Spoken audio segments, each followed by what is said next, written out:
you're experiencing crashes while playing Fortnite, there are several steps you can take to resolve the issue.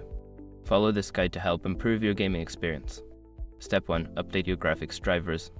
Ensure that your graphics drivers are up to date. Visit the website of your graphics card manufacturer NVIDIA, AMD, or Intel and download the latest drivers. Installing the latest drivers can fix compatibility issues and improve performance.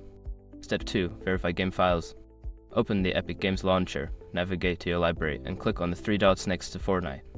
Select Verify to check for any corrupted or missing game files. This process will replace any problematic files and can help reduce crashes. Step 3. Adjust in-game settings. Lower your in-game graphics settings to reduce the strain on your system. Go to the Settings menu in Fortnite and adjust options like resolution, shadows, and effects to lower levels. This can help improve stability and performance. Step 4. Disable background applications. Close any unnecessary applications running in the background that may be using system resources. This includes web browsers, streaming software, and other games. Freeing up resources can help Fortnite run more smoothly. Step 5. Check system requirements.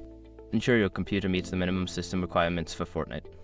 If your hardware is outdated, consider upgrading components like RAM or your graphics card to improve performance and reduce crashes. By following these steps, you should be able to minimize crashing issues while playing Fortnite. Enjoy your gaming!